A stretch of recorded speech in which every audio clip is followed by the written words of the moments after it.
Welcome to the Quality and Patient Safety series by BW Healthcare World. My name is Harbinder Narula, and my guest today is Dr. Karan Thakur, who's a healthcare administrator with expertise in health policy, hospital operations, and sustainability. He chairs the CAHO Sustainability Forum, leads sustainability at the Apollo Hospitals, and advises the Asian Development Bank on climate and health. He is noted for his leadership in the sustainable healthcare. Let's speak to Dr. Karan Thakur on sustainability and energy efficiency, the green hospital concept. Welcome, Dr. Karan Thakur, to BW Healthcare World. It's such a pleasure to have you with us. Thank you, and thank you for inviting me, and it's always a pleasure to meet with you. Thank you so much, Dr. Karan Thakur. Dr. Thakur, let me begin with a very basic thing. What intrigued you, being a doctor by profession, to champion and promote the concept of a green hospital, to talk about sustainability? Thank you for that question, because mostly we get into stuck in the weeds of what is sustainability, but there is a backstory for me personally. And really, this was in the year 2019. We had one of the worst, air quality around Diwali. And it was a time when most schools were getting shut down, which has now become common. But at that time was still something novel, that because of air pollution, schools are getting shut down. And, at that time, my daughter, in fact, said that, schools are shut. Why don't we go to Goa? Because, that was what came to her mind. And I think it was really a moment of epiphany for me, because I said, here are children who are normalizing air pollution, climate change. Not that it's their fault, but they're normalizing this in their context of their lives, which is something that we or our generation never did. And I said, okay, so what is the health sector doing about this? Are we taking this issue seriously, so that the next generation we can pass on not only a healthy health system, but also something, having done something for the planet as the health system on a whole. And when I looked around, it was sad that we were not doing as much as one needed to do. Doctors were talking about air pollution and what it is doing to human health. There were similar issues around heat, but the health system as a whole, or hospitals as a whole, organizations as a whole, were not doing it. Unfortunately, COVID struck, and those 2-3 years were sort of absorbed into just managing and responding to COVID. So as soon as we came out of this, late 2021, early 2022, I decided to plunge myself to devote my professional energies into the cause of sustainability and green hospitals. Awesome. And Dr. Karan, can you explain what is a concept of a green hospital? I mean, we use this term quite loosely today, but what does it actually mean? Does it entail energy efficiency alone, or are there more aspects related to, the concept of a green hospital? Yes, Harvinderji, that's a very interesting and important question. Actually, if you see and look around or ask any healthcare administrator or doctor or a nurse leader, they will say, well, we do various green initiatives, whether it is saving paper, whether it is, double-side printing, whether it is waste management, and so on and so forth, or save electricity. And I think these are commendable steps that we take as an organization or as a leader within healthcare. But the concept of green hospitals is much wider. It is systemic, and it really goes down into looking at what your carbon footprint looks like. Now, this is again a term which is bandied about, poorly understood. Carbon footprint is nothing but just, through your activities of giving patient care, how much carbon dioxide is going into the atmosphere. And we know that carbon dioxide is a greenhouse gas which causes global warming, and because of which climate change has taken place. So ultimately, it comes down to understanding what your carbon footprint looks like. So when you want to achieve a green status or work towards green, a green hospital status, you need to look at your first step is, what my current footprint looks like. Now, the other part of your question is also very interesting. Is it only energy efficiency? No, because carbon is inherent in everything that we do. For example, wastewater which is not treated turns into, can produce methane, or the waste that is generated, turns into methane, which is far more toxic and has a greenhouse gas potential than even carbon dioxide. So we really need to look at, when we claim ourselves to be green, or we want to become green, to look at the entirety of what our carbon footprint looks like. And we'll get into the discussion of how we do it, but the first step is to sit and analyze. And I think that is the first step that every hospital must take.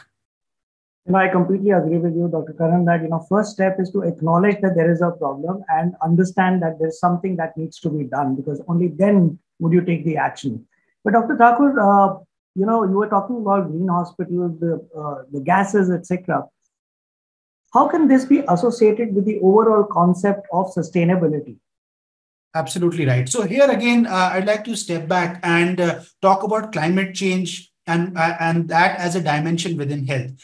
We like to look at climate change and human health as bidirectional. And what that means is that climate change is causing, human health to be adversely affected. Climate change is a health crisis, and we are seeing that. We are sitting in Delhi. The heat wave is currently ensuing. And because of that, we are seeing heat stress, heat strokes. And similarly, we see that during air pollution and so on and so forth. So there's a direct impact of what climate change is having on human health.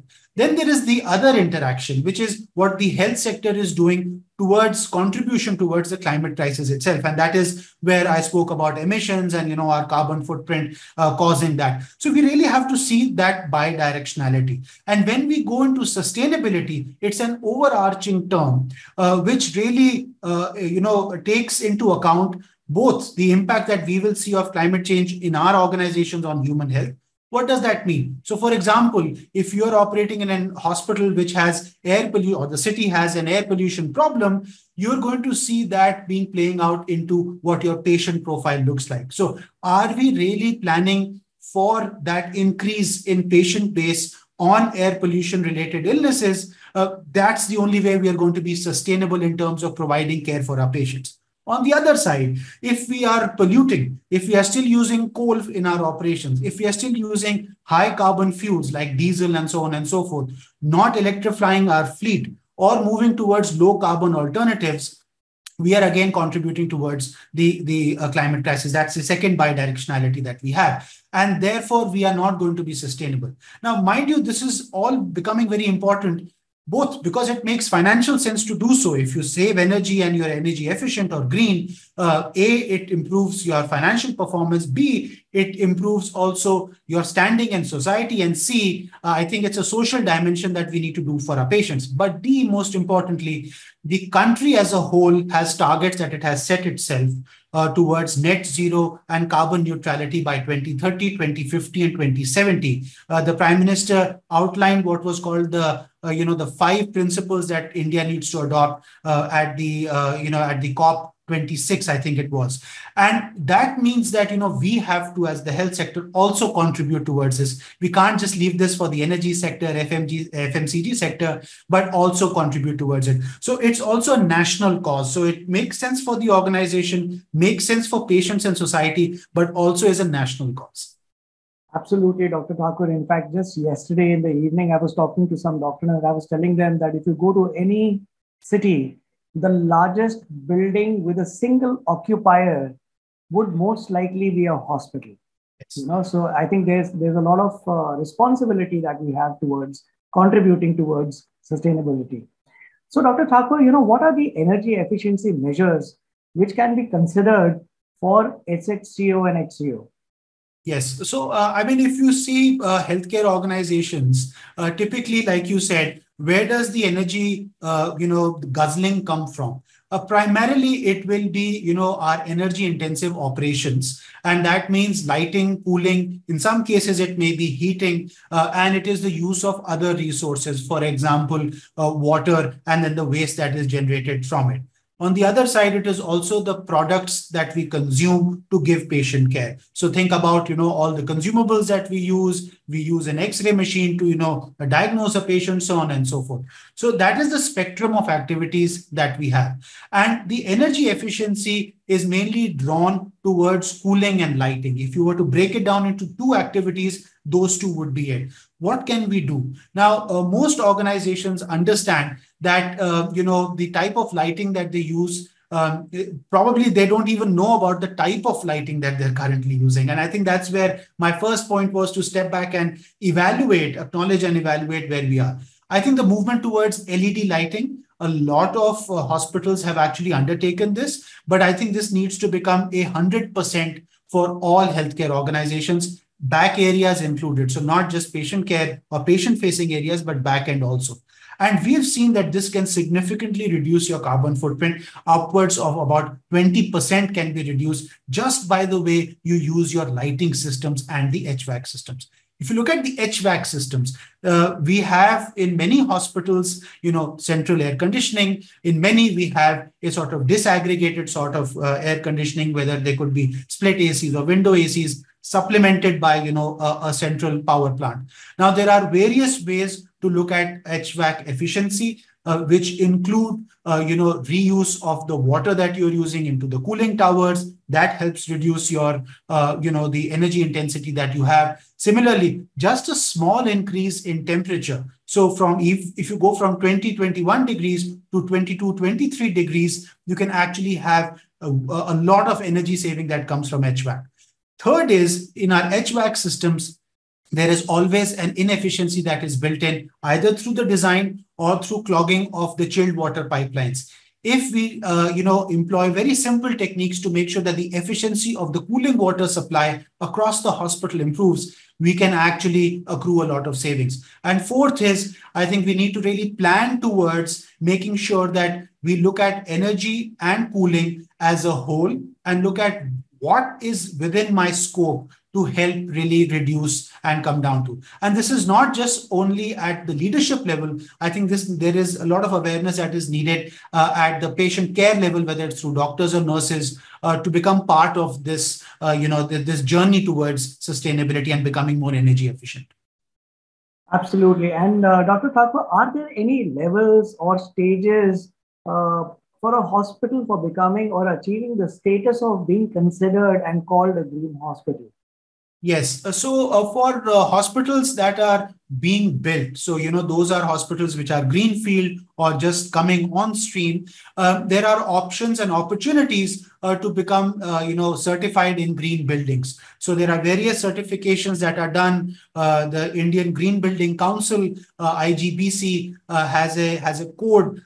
So you would have seen this, this is LEED certified, platinum LEED certified. When you go to hotels, it's very prominently displayed. And what that means is that right from the design stage, a particular building has kept in mind all the energy efficiency tools and mechanisms that I spoke about, but also does recycling, reusing, and related activities to make sure that the carbon footprint is as low as possible. And leading buildings can then become LEED Platinum certified. So that's one route.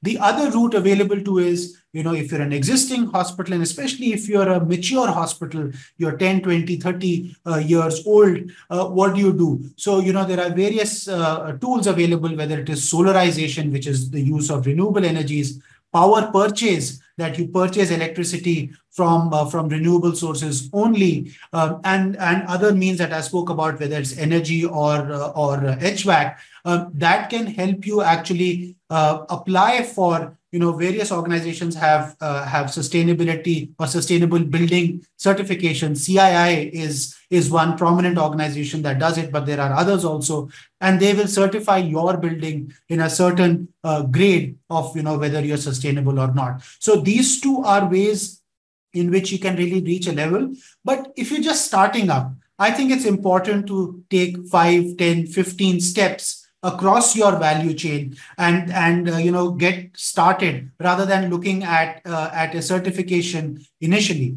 But if you're building a new hospital, it's our strongest urge to look at certification at the build stage so that you can build a sustainable building from the get-go. So, Dr. Thakur, this brings me to a question that, when it is a large hospital, large chain that is working, they keep in mind all these parameters.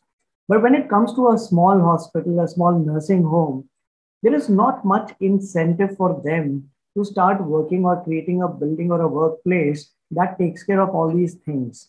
They find it, that it's too costly to do it, and kaun lega, kisi ko zarurat kya hai, LEED certification. That's the attitude. What is it that you have to say to them? That why should they do it? Are there any, do these initiatives actually benefit the patients the visitors, the staff, the hospital itself, because we've always used this term that we are patient centric. We are focused on outcomes. Does having a green initiative or focusing on sustainability create direct benefits for patients, visitors, staff? That's a very important question, and I'd just like to narrate a few instances that I have come across. I have had the opportunity of actually evaluating a few hospitals in terms of their green practices, and you'll be surprised to find that it is the smaller hospitals and nursing homes which have actually taken the lead on many of these initiatives, and that is not only heartening, but it is a spark of hope that it is possible. Why do they do it? There are multiple reasons. One is, as I said, it does make financial sense if you look at return on investment on the life cycle of investment that you do. So if I buy a product, or if I transition to renewables, or if I transition to LED lighting, over the lifetime of that intervention, I will be actually saving. So that is something that is sacrosanct for smaller hospitals, especially when they're weighing financial sustainability. So that's one. The other is, increasingly, we are finding that if you want to attract the best talent, they're actually asking questions about how green are we? Are we making a contribution towards society by becoming greener? So if you find young doctors and nurses asking you that question, or actually taking that into consideration, that you have to also demonstrate why you're doing it. So it makes sense on talent acquisition and retaining talent. Third is, patients may not directly benefit from the impact that you are creating. But ultimately, if your operating expenses go down, if your financial burdens go down, it can be passed on to the patient, and they will definitely feel the positive impact of that if one plans it in terms of becoming patient-centric. And lastly, today, the government of India, various arms of the state governments and national programs exist that can give incentives, both financial and non-financial, for you to enjoy in terms of, if you go towards green buildings or, energy efficiency. Let me just give an example. Later this year, we will have the first few projects that are going to be called green projects that are going to be issued under the green bond scheme or the carbon trading scheme that the government of India has introduced. There isn't a specific program for hospitals yet, but we believe that as this green bond scheme or green loan scheme matures, it'll be an incentive for hospitals to plan projects, go to their banker and say, look, I'm doing a green project, please fund me. And not only will they be funded preferentially, but even the rate of interest will be lower. So your borrowing cost can go down, which again has an impact on your capital cost that you're going to be incurring for a expansion, for retrofitting, or for new projects. So if you see end to end, this is something that that makes sense. And lastly, I'd just like to highlight that there are certifications that we undergo, whether it is an NABH certification or it's a joint commission certification, which more organized players get into, but even others, they're all building sustainability practices now, into their standards. So even certification and standards are going to talk about sustainability. So adopt it early, be ready for it. And so that not only are you compliant, but you can also accrue benefits, both financial, social, and operational. So, Dr. Thakur, if you remember, there used to be campaigns that were done in public interest where people would be made aware of that when you leave the room, switch off the lights. These kind of campaigns were seen on television and in print. It's important that it's not just that the building is being made a green space, but also that the people who inhabit the building or are using the building also understand their contribution towards ensuring that it remains a sustainable place. So how can we make our workforce more aware of the aspects of sustainability so that the effort is more of an inclusive effort than just something which is a good thing to do? Absolutely. And I think this starts from the moment, this is about the ethos of the organization. See, at the most fundamental level, what people in my fraternity are trying to do is to make sustainability a central pillar along with quality, access, equity, affordability. We want that it becomes a part of it. This doesn't replace anything. This helps deliver those larger goals that we have in healthcare. And that is an ethos that has to become ingrained. What does that mean operationally? Operationally, when you are inducting a new employee, does your induction module, training module talk about sustainability, about what your organization does, and what is the expectation from the staff member who's becoming part of this organizational family to contribute towards this? It starts from there. It then also has to be demonstrated by the leaders in the organization to show that this makes a difference. And we know that psychological nudges, positive nudges, make a difference. So if this is put across the organization, like you said, whether it is on top of a switch which says, please switch this off, or which talks about we recycle X amount of water, it makes an impact. I know in my organization, we had, in the dining area, there used to be a whiteboard which said, yesterday, the food wastage was X kgs. And everybody who would then pick up food, as they were going along in that buffet line would be mindful that, I should not be contributing towards that. These are those psychological nudges which, help people, become part of this movement. And lastly, for the patients, I think it's very important to put out there, what are you doing towards this? And I think that's where they will also realize that this is a conscious organization which is doing this. I want to also point out that there is a lot of greenwashing which is happening, not in healthcare, but in every sector. Suddenly, everything is green, everything is organic, and everything is safe to consume because it's been sourced safely. I think we should be very honest to ourselves to know what we are doing, how much can we do, and what we are not doing. It is not possible for a hospital to become net zero in terms of its carbon emissions. Ultimately, we're giving patient care. There will be something that is there. But can we make a movement towards it and be true to the cause and honest to ourselves? And I think that will make a difference. Absolutely. I think, you pointed out very important thing, that it's a psychological push or a nudge that is needed, because I believe that every human being in their own mind wants to do the right thing.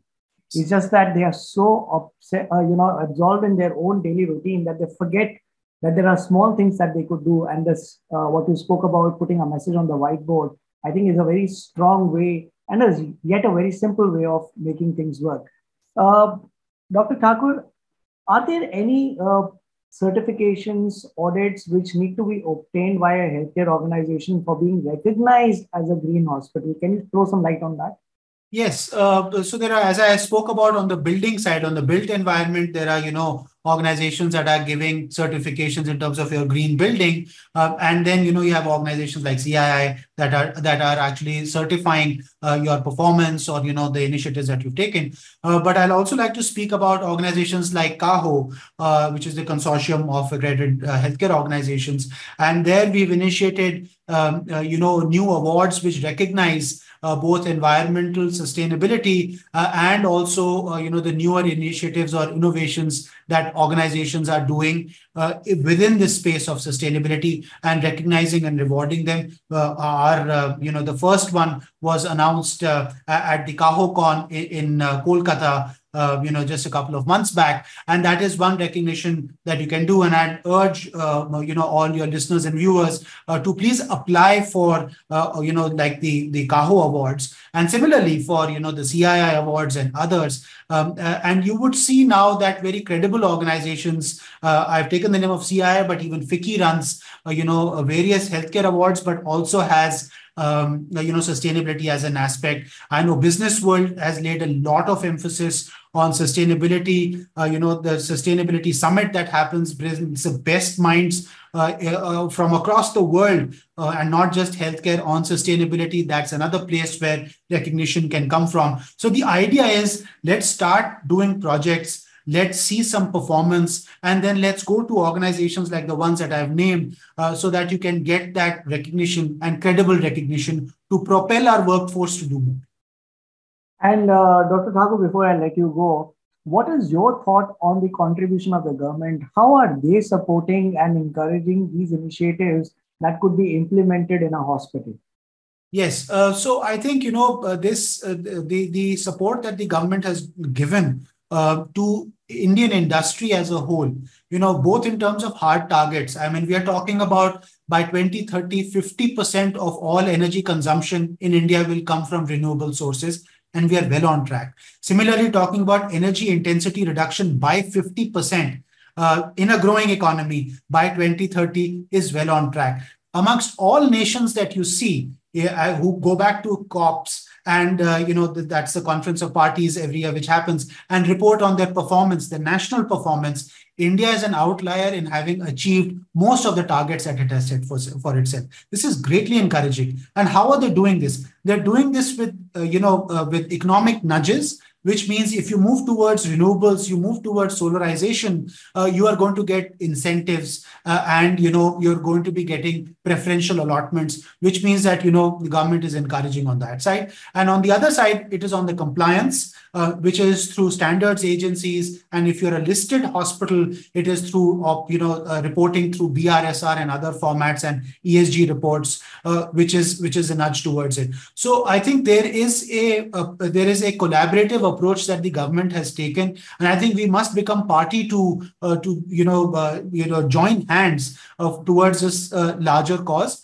I would like to appeal, though, that the healthcare sector needs a preferential look also, because many of our smaller entities like you spoke about, and even the larger operations, could do with a helping hand. And I think if one or two schemes come out, like, for example, on the green bond side or the green loan side, which is preferential towards healthcare, the healthcare sector, I think the uptake will be great. And why do I have this confidence? Because as the healthcare sector, we oversaw polio as an endemic disease. It's gone now. We saw the HIV crisis. It's gone now. We saw COVID and we overcame that. So climate crisis, I think if you leave it in the hands of the healthcare sector, they will positively contribute towards this, both within India and the world.